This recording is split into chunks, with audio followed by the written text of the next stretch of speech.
Lorsque vous voyez quelqu'un qui devient un fumeur de chanvre, aujourd'hui on parle de bébé noir, vous savez qu'un jour, il y a quelque chose qui n'a pas marché quelque part. Quelqu'un a échoué quelque part. Il y a beaucoup de tueurs en série parce que certains parents n'ont jamais pris leurs responsabilités. Des enfants qui ont été privés d'amour.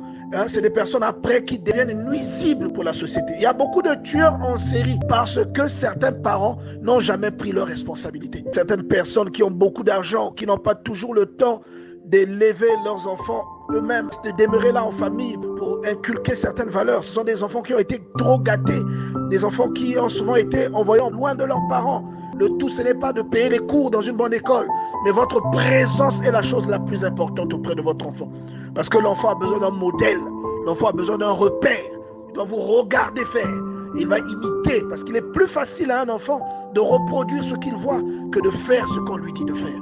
S'il voit son père faire quelque chose, il reproduira sans le vouloir la chose qu'il a vu son père faire. Voilà pourquoi il n'est pas bien de battre sa femme devant ses enfants.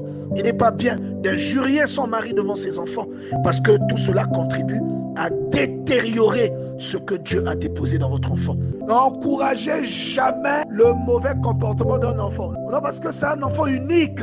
Non parce que c'est un enfant qui a perdu sa mère très tôt. N'encouragez sous aucun prétexte le mauvais comportement d'un enfant. Corrigez cet enfant bien-aimé. Des enfants, c'est comme des projets. Dieu vous demandera, il dira, je t'avais confié une âme. Je t'avais confié 2, 3, 4 âmes.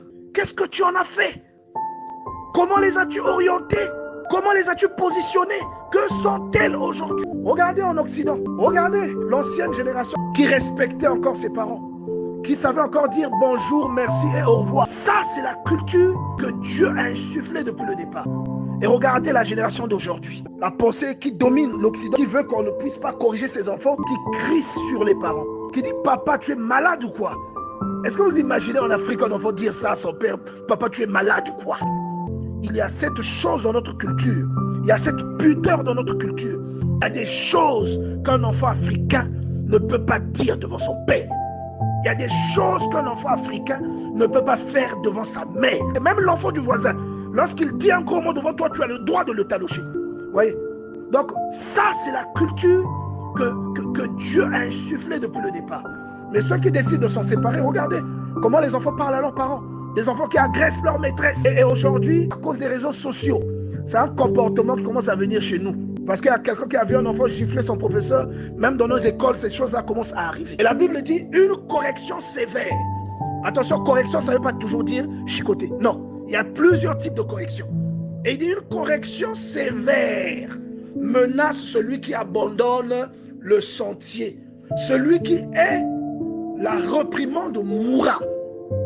Donc il faut bien expliquer à vos enfants, il faut bien expliquer à ceux que vous élevez, que celui qui n'aime pas la correction va tout droit sur un sentier qui le conduira à la mort.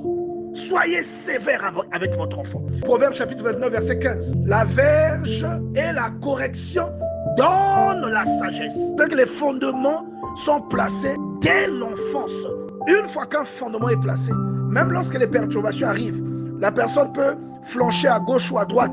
Elle reviendra toujours sur le droit chemin parce qu'il y a un fondement solide. Vos enfants sont vos munitions. Vous les éduquez correctement, vous atteindrez des buts. Comme des flèches, ainsi sont les enfants de la jeunesse. Heureux celui qui en remplit son carquois. Un enfant est une pierre précieuse.